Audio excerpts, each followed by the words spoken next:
In Rotterdam I grew fond of my Aunty Maria. We weren't related, she was married to my father's brother, but she would let me collect eggs from the chook pen. I still love the smell of chook pens because it takes me back to her. She also gave me her husband's seaman wooden clock after he died. It was a precious memory she had of him, which she entrusted to me. After I left Rotterdam, I didn't see Aunty Maria again for 34 years. Everyone told me she had died, but I did my research and found her, aged 83, in a retirement village. When I walked in, she knew who I was and took me to her room. Next to her bed was a pile of photos. One of my family was on top.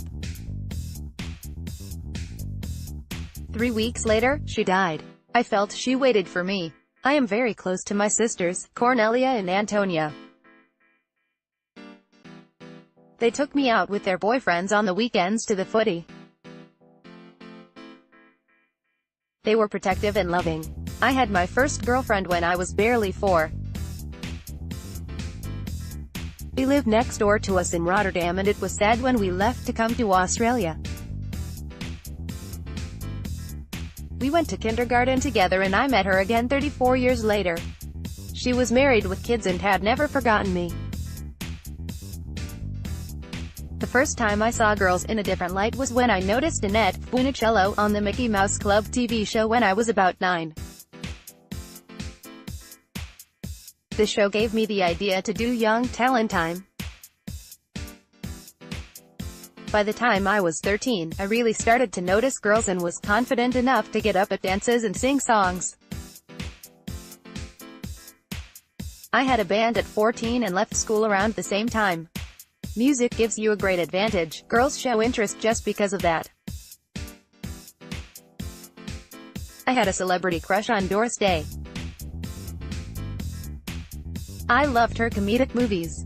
She was a great actress and I think I liked her because my mother did as well. I had many great years on Young Talent Time from 1971 to 1988, and forged lifelong friendships, including with Tina Arena and her family and with the Minogues. One of my favorites, Jane Scully, holds a special place. She was with me at Young Talent Time for 7 years. Her mum crocheted me a yellow bedspread over those years and gave it to me when Jane left the program. It still looks as good as the day she gave it to me. I have 2 daughters, Anna and Fleur, and 9 grandchildren. Sadly, I lost my only son, Craig, 3 years ago to pancreatic cancer, aged 48.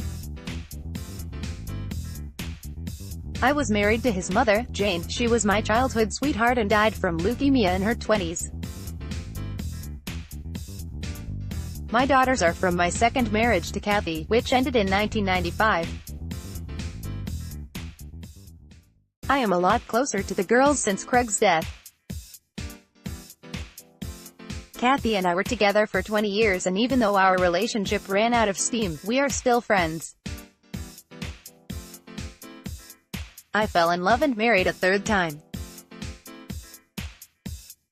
Marisha, my Polish-born wife, and I have been together 15 years, and I am very happy to say everything has worked out in the end. I feel very lucky to have met her. I don't take anything for granted and treasure every moment. Johnny Young is hosting a pop music cruise of Europe from June 26th to July 16th. See travelright.com.au or phone 1-800-630-343.